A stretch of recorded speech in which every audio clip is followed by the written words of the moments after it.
नमस्कार दोस्तों, बाजार हाट न्यूज़ चैनल के एक नए एपिसोड में आप लोगों का बहुत बहुत स्वागत है। तारीख है 30 सितंबर 2021 और यहाँ पे 1 अक्टूबर यानी कि नए मंथ करेंट मंथ जो आने वाला है कल, उसके लिए निफ्टी का ऑप्शन एनालिसिस साथ ही निफ्टी का इंडेक्स एनालिसिस लेकर आपके सामने हाजिर हूँ। 1 अक्टूबर 2021 के लिए कौन सा पुट कौन सा कॉल में तेज़ी रहेगा, किस में मंदी रहेगा, उसको देखेंगे। लेकिन सबसे पहले हम लोग चार्ट को ज़रा समझ लेते हैं। देखिए ये चार्ट क्या बता रहा है। चार्ट यहाँ पे 1, 2, 3 ये 3 दिनों का एक सपोर्ट रेजिस्टेंस एरिया था और यहाँ से ये 3 दिनों का एक सपोर्ट एरिया बना लिया। यानी आप देखें कि जितना कैंडल इसने नीचे बिताया, आप ध्यान से देखेंगे आपको एक जैसा लगेगा। ठीक है, अभी ध्यान से देखिए क्या है, ये 3 कैंडल इसके अंदर है और यहाँ पर से अगर आप ड्रॉ कर लेते हैं तो 5 कैंडल आपको अंदर में मिलेगा, 1 कैंडल ऊपर चला गया। ठीक इसी तरह से अगर आप यहाँ नीचे देखेंगे तो उसी तरह से 5 कैंडल यानी 6 कैंडल यहाँ पर है। लेकिन इसमें से यहाँ पर जो एक कैंडल है ये एरिया हमारा 2 कैंडल का बराबर हाइट बनाता है, फिर 2 कैंडल का बराबर हाइट बनाता है। यहाँ पर से देखिए इस हाइट को ये ब्रेक करने के मूड में नहीं था। यानी कि एक कैंडल को अगर हम छोड़ दें को इधर के एक कैंडल को, तो आप पाएंगे कि लगभग हमारा मुकाबला बराबरी का चल रहा है। ठीक है ना, यहाँ से 2 कैंडल का हाई ब्रेक नहीं हो पा रहा है, इससे 2 कैंडल का यहाँ हाई ब्रेक नहीं होता है, यहाँ 3 कैंडल का हाई ब्रेक नहीं हो पा रहा था। तो अब स्टॉक उसी रेजिस्टेंस एरिया सपोर्ट एरिया पे आ गया जो पहले इसके लिए सपोर्ट हुआ करता था। ये बड़ा वाला जो रेड कैंडल है, इस कैंडल पर नज़र रखेंगे तो इसका जो लो प्राइस है वो है 17,576 यानी 575। आज का जो लो प्राइस है वो 17,585। तो कुल मिला के हम क्या निकल के आ रहा है कि 17,550 आपका एक इम्पोर्टेंट सपोर्ट बनता है चार्ट के हिसाब से। दूसरा क्योंकि अगर ये सपोर्ट यहाँ से टूटा तो ये डायरेक्ट कहाँ गिरेगा, ये 17,500 पर आ जाएगा और दूसरा जो इसका ये वाला एरिया है इस एरिया के पास आने की कोशिश करेगा और ये एरिया कितना आ रहा है 17,450 के आसपास का। देखेंगे बिल्कुल 17,450 के आसपास का आने का कोशिश कर सकता है। यानी करेंट भाव से अगर सपोर्ट लेवल को तोड़ देता है तो 200 पॉइंट की गिरावट, 150 पॉइंट की गिरावट आपको तेजी से देखने को बन सकता है निफ्टी में। ऊपर हम रेजिस्टेंस देख रहे हैं तो 17,800 का वैलिड रेजिस्टेंस है बड़ा वाला। तो फिलहाल ऑप्शन डेटा क्या बता रहा है ये समझते हैं। देखिए क्लोजिंग कहाँ कर रहे हैं हम लोग, क्लोजिंग जो कर रहे हैं 17,618 पे कर रहे हैं। यहाँ रेजिस्टेंस है, इधर सपोर्ट है और हम डेटा को बदलेंगे। डेटा को बदल के एक्सपायरी डेट चेंज करना होगा क्योंकि अब नया मंथ वाला देखना होगा। तो ये रहा नया मंथ के चार्ट, सारा डेटा आपके सामने में। क्लोजिंग कर रहे हैं 17,618 यानी एट द मनी हम 17,600 पे बैठे हुए हैं। यहाँ पे हम देख रहे हैं कि 15 लाख के आसपास कॉल राइटर है। किस पर? 17,600 के स्ट्राइक प्राइस पे और यहाँ पे हमारा 17,11,000 पुट राइटर है। तो इधर 15 लाख है और इधर 17 लाख है। तो हम ये कह सकते हैं कि 17,600 हमारा एक छोटा सा सपोर्ट है, ज़्यादा बड़ा सपोर्ट नहीं है। हम मेक और ब्रेक लेवल भी मान के इसको चल सकते हैं। तो मैं वही ज़्यादा बेहतर रहेगा कि मेक और ब्रेक लेवल ही इसको हम मान लें। तो हम अब 17,650 पे देखते हैं तो यहाँ पे देखते हैं 6 लाख के आसपास कॉल राइटर बैठा हुआ है। अब पुट राइटर है 3.25 लाख, 3,32,000। इसका मतलब हम 17,650 पर हम एक रेजिस्टेंस एरिया को पकड़ रहे हैं।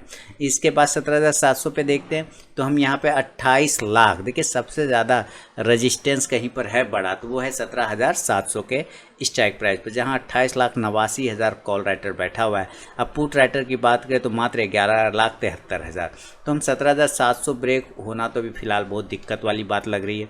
हालांकि कल कुछ भी हो सकता है। 17,750 को देखें तो 10 लाख के आसपास में कॉल राइटर है, पुट जो है मात्र 1.5 लाख है। तो 17,750 तो और भी भयानक रजिस्टेंस आ रहा है। 17,800 को देख लेते हैं तो 17,800 तो हमारा उससे भी बड़ा रजिस्टेंस होगा, जहाँ 25 लाख कॉल राइटर है। अब पुट राइटर 8 लाख ही है। तो 17,800 हमारा सबसे बड़ा रजिस्टेंस है। उससे बड़ा रजिस्टेंस है आपको 17,750 का। ठीक है, तो ये 4 रेजिस्टेंस एरिया इधर हो गए। अब हम सपोर्ट एरिया ढूंढे तो सपोर्ट एरिया ढूंढने के लिए ज़रा ऊपर की तरफ देखते हैं तो 17,550 हमारा सपोर्ट बनेगा पहला, क्योंकि हम बार बार वहीं से लो लगा के रिजेक्ट हो जाते हैं। तो 2.25 लाख हमारा पुट राइटर है, कॉल राइटर मात्र 66,000 है। तो इसका मतलब है कि 17,550 जो है हमारा सपोर्ट है, बढ़िया सपोर्ट है। 17,500 की बात करें तो 17,500 हम क्या देख रहे हैं कि 17,66,000 पुट राइटर है और कॉल राइटर इससे कम है, बहुत ज़्यादा कम है, 5.5 लाख। तो यहाँ भी हमारा 17,500 एक अच्छा सपोर्ट बन रहा है। 17,450 के एरिया की बात करते हैं तो 1,83,000 पुट राइटर, कॉल राइटर मात्र 18,000 है। तो इसका मतलब 17,450 बहुत तगड़ा, अगर रेशियो के मुकाबले में देखा जाए तो बहुत ही तगड़ा सपोर्ट बनता है 17,450। क्लियर है ना। चलिए, तो अभी मैं फिलहाल 17,450, 500, 550 का एक सपोर्ट पकड़ के चलता हूँ। बहुत ज़्यादा ख़राब स्थिति हुआ तो 17,400 तक गिरने के चांसेस बना सकता है, जहाँ पे 9,20,000 का पुट में ओपन स्टेज है और कॉल में मात्र 2.25 लाख। तो हम 17,400 तक का एक एरिया पकड़ के चल सकते हैं। अब चलेंगे हम लोग चार्ट पे और देखते हैं कि क्या डेटा बन के आपके सामने में आ रहा है। और यहाँ पे आ गया है चार्ट। अब मैं इसको करता हूँ यहाँ से डिलीट। अब देखिए यहाँ पे रेजिस्टेंस और सपोर्ट तो दोनों साइड नोट किया हुआ है। तो हम कल अगर बाय करना चाहें तो किस एरिया पे हमारी बाइंग होगी और किस एरिया पे हम सेल करेंगे। बाय करना होगा एज ए नॉर्मल कंडीशन, अगर ये 17,620, 625 इसके आसपास ओपन होता है, 630 ये सब के ऊपर होता है, तो हम बाय करने की कोशिश करेंगे 17,650 के ऊपर। किसके ऊपर? 17,650 के ऊपर, क्योंकि 17,650 यहाँ एक रेजिस्टेंस था। तो उसी के वजह से आपको यहाँ पे जो है उसके ऊपर सस्टेन करने के बाद आपको बाय का पोजीशन बनाना चाहिए। टारगेट खुल जाएगा 17,700 का, दूसरा टारगेट बनेगा 17,750। 750 आज का लगभग हाई प्राइस था, तो एक बार उसको क्लेम कर सकता है। बहुत ही अच्छा सिनेरियो रहा तो 17,800 तक जाने की कोशिश कर सकता है। इसके ऊपर फिलहाल तो मैं नहीं देखूंगा, क्योंकि 17,800 एक बड़ा रजिस्टेंस एरिया निकल के सामने में आ रहा है।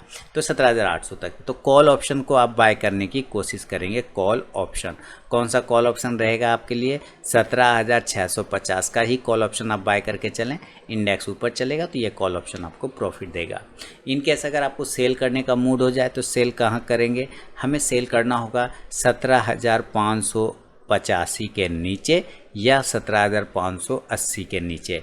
पहला वाला जो टारगेट होगा, नीचे की साइड में जो टारगेट खुलेंगे वो 17,550 का एक छोटा वाला नज़दीक वाला हमारा जो सपोर्ट है वो मिलेगा। दूसरा सपोर्ट 17,500 तक मिलेगा। हालांकि देखिए 17,500 हमारा बहुत तगड़ा सपोर्ट है, क्योंकि हम एक बार, दो बार और ये 3 बार हम लोग वहीं के आसपास से लो लगा के घूमे। तो 17,550 भी हमारा इंपॉर्टेंट सपोर्ट है। ब्रेक होगा तो 17,500 और 17,450 तक गिरने के चांस बन सकता है।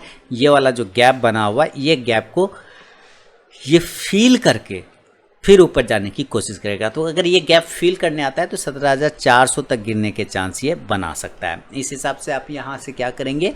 पुट ऑप्शन को बाय करने की कोशिश करेंगे, पुट ऑप्शन को, और 17,550 के स्ट्राइक प्राइस को बाय करेंगे। इंडेक्स नीचे तो ये पुट ऑप्शन ऊपर जाके प्रॉफिट देगा। तो ये एक नॉर्मल कंडीशन में मैंने आपको बताया। अगर इनकेस ये गैप अप और गैप डाउन हो जाए तब फिर लेवल बदलेंगे। जैसा कि पता है गैप अप खुलता है तो ज़्यादा से ज़्यादा आप 17,800 के आसपास को लेके चल सकते हैं। 17,800 पर या तो ये गैप अप खुल जाए पहला कंडीशन, या 17,775 के आसपास खुल जाए। देखिए इस दोनों एरिया के आसपास खुलता है, और अगर इसके नीचे ही रहता है तो हम सेल करेंगे। आपको मैं बाय के एरिया बता दूं, अच्छा बाय के भी बता दूंगा। 17,700-800 के पास हम ओपन होगा गैप अप तो सेल करेंगे। 775 के आसपास भी ओपन होगा तो भी सेल करेंगे। टारगेट हमारा 17,750 नीचे का, दूसरा टारगेट 17,700 का, और तीसरा टारगेट 17,650 के आसपास का बन सकता है। बहुत ख़राब हुआ तो 17,600 तक गिरने के चांस बनेंगे। देन आप इस कंडीशन में पुट ऑप्शन को बाय करेंगे 17,800 के स्ट्राइक प्राइस का। तो इंडेक्स नीचे आएगा तो ये पुट ऑप्शन ऊपर जाके प्रॉफिट देगा। एक तो ये कंडीशन हो गया। लेकिन मान लीजिए दूसरा सिनेरियो कुछ इस प्रकार हो सकता है कि ये गैप अप ओपन हुआ और ये ऊपर ही ऊपर चला गया, नीचे आया ही नहीं, तब हम बाय कहाँ करेंगे? तब हम बाय करेंगे 17,825 के ऊपर।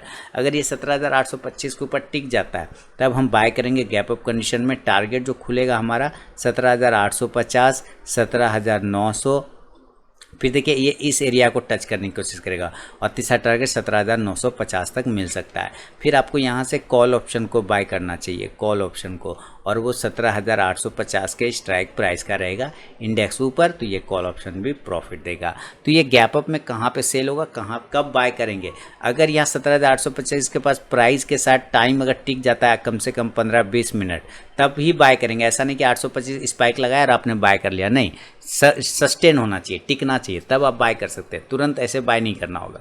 तो ये एक कंडीशन आपको मैंने यहाँ बताया, सेकंड कंडीशन यहाँ बताया। थर्ड कंडीशन भी इसमें कि अगर ये नीचे आया है, ऊपर नहीं जा पाया और गैप अप खुलने के बाद नीचे ही नीचे आया तो आपने सेल किया, तो 17,600 के आसपास, 17,600 के आसपास अगर ये आ जाता है या 17,575 के आसपास आ जाता है तो यहाँ से भी एक आपको कॉन्ट्रा ट्रेड बनाने का मौका मिलेगा, यानी सेल का पोजीशन काट के बाय के पोजीशन में आपको बैठना चाहिए। टारगेट ऊपर खुल सकता है 17,625, 17,675, 17,725 तक जाने के चांसेस बना सकता है।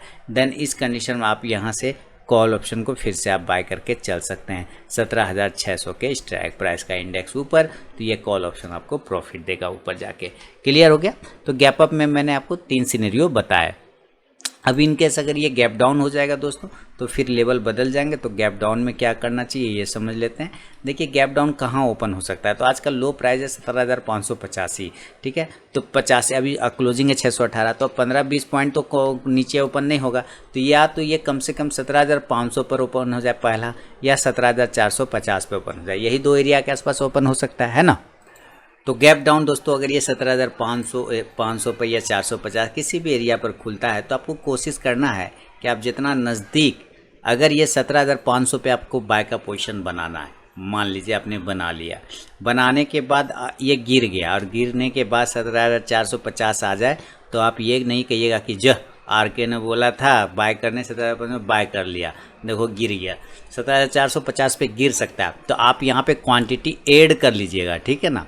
क्या करेंगे, क्वांटिटी ऐड करना है यहाँ पे, यानी 17,500 से 400 ये दोनों ही बाय जोन है, यहाँ पे हम बाय ही करेंगे। टारगेट ऊपर की साइड में 17,550 और 17,600 के आसपास का टारगेट, जो कि क्लोजिंग है। तीसरा टारगेट 17,650 से लेके 17,700 तक जाने के चांसेस बन सकता है। देन आप यहाँ से कॉल ऑप्शन को बाय करने की कोशिश करेंगे। कॉल ऑप्शन कितने का, तो 17,600 के स्ट्राइक प्राइस का भी ले सकते हैं, 17,550 का भी स्ट्राइक प्राइस ले सकते हैं। इंडेक्स ऊपर, तो ये कॉल ऑप्शन भी ऊपर जाके प्रॉफिट देगा, इसमें कोई दिक्कत नहीं। अब समझने में देखिए, जैसा कि कल भी मैंने बताया था कि हमारा लीडिंग इंडिकेटर थोड़ा नीचे के मूवमेंट बता रहा है, तो आपने देखा कि आज ये इसने 93 पॉइंट माइनस में आपको दिखाया है ना। तो मैंने आप लोगों को कल ही ये चेता दिया था कि भाई इंडिकेटर हमें कल का सिग्नल दे रहा है, माने निगेटिव सिग्नल दे रहा है, क्योंकि ये नीचे की साइड में क्रॉस बिलो करके आ रहा है। तो यहाँ से चीज़ें देख रहे हैं कि यहाँ से भी नीचे ही आया, तो इंडिकेटर भी काम करता है। अगर आप इंडिकेटर पे भी फोकस करेंगे तो बहुत सारा काम कर देगा, लेकिन उसको स्टडी करना होगा। ऐसा नहीं कि इंडिकेटर के भरोसे आप बैठे रहेंगे और काम हो जाएगा, नहीं, आपको चार्ट भी स्टडी करना होगा। अब देखिए ये क्या कर लिया, इसने एक जोन फंसा लिया, जोन में बन गया ना, ऊपर और नीचे एक एरिया बना लिया। इस एरिया के ऊपर या नीचे ट्रेड बनता है। हालांकि आप यहाँ से भी देखेंगे तो इसने एक ट्रायंगल पैटर्न को डेवलप किया, तो इस पैटर्न का हमें ब्रेकआउट चाहिए 17,650 के ऊपर, देन 17,750 से 800 का टारगेट। नीचे अगर 17,600 को ये ब्रेक कर गया, 580 को ब्रेक कर गया, तो यहाँ आ जाएगा 17,450 तक। इस एरिया तक आने की कोशिश कर सकता है निफ्टी। तो ये दोस्तों पूरा ऊपर मेरा निफ्टी के ऊपर पूरा व्यू है। अगर पसंद आया हो तो फीडबैक देना बिल्कुल ना भूलें, और टेलीग्राम चैनल ज्वाइन कर सकते हैं लाइव मार्केट में कॉल प्राप्त करने के लिए। तो मिलूंगा नेक्स्ट वीडियो में, तब तक के लिए बहुत बहुत धन्यवाद।